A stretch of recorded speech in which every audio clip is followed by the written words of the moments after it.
hi Kristo at maupay nga magmarangno.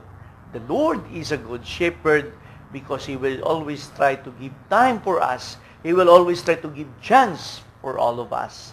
So sanglit kabugtuan ko haaton, daop kita ngadto iya. Ako isip nga padi, gintagan ako hin panahon permanente. Sanglit, I will always try to come to the Lord even if I have so many problems by the stress or pressure di danaha parokya. I always come to Him.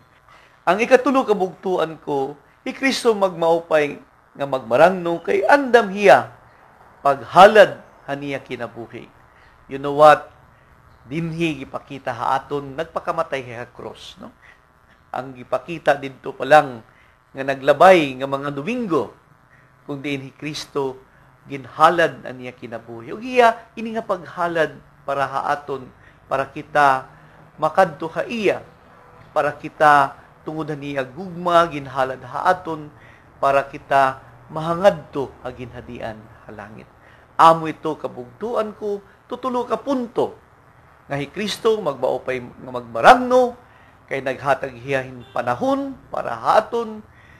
Ikaduha, naghatag hiya hin oras para haaton. Ug ang ikatulo kabugtuan ko para nga naghatag hiya para haaton haniya kinabuhi para kita we will be saved and we will be with Him at the end of time.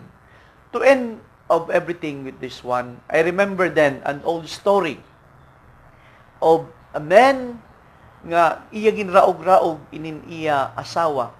Kay tungod ang iyang asawa, waray grado, and then baga simple wife lang. O iya very successful nga businessman. So one day, while he was working, he was traveling, he met an accident, no? And that accident, unfortunately, the husband became blind, nabuta hiya. Ug di dahil iya pagkabuta, siyempre kay damo man iya kwarta, he tried to ask for an eye donor, no? So nagpublish yung newspaper, dito ha TV, nga if somebody will try to give an eyes for him in order to be operated para makakita hiya. So waray gun nagbaton, and eventually one day may dausa nga donor. Ug di dana kay damo man niya kwarta, madamot mag-upay nga mga doktor, then the operation was successful. Pero dida pagkakita na niya, waray dida niya asawa. So duro ang iyang kahangit, sanglit kinmadto hiyahan balay, and then nakita niya ang asawa naglingkod facing the wall, and he tried to smash the face of his wife against the wall. And then when he tried to slap, he saw his wife nga waray na mata. And then at that very moment, nagpakiana ang lalaki, ikaw di ay ang donor. Why you give this to me in spite that I am not really trying to be good to you? And of course, the wife said, it is because that I love you. Kabugtuan, amo ito ang gugma ni Kristo.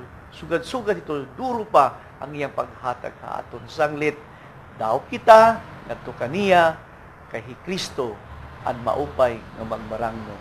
Amen. Ang Ginoo madawon ka hayo. Ngan bendisyon nanong takamuhan makagarahom, namay, hananak, ug ang Espiritu Santo. Amen. Nagpapasalamat ako hayo nga tanan, ha aton mga sponsors, mga benefactors, ug hinaut paunta magkirigta kita ngahaw sa sunod nga Domingo.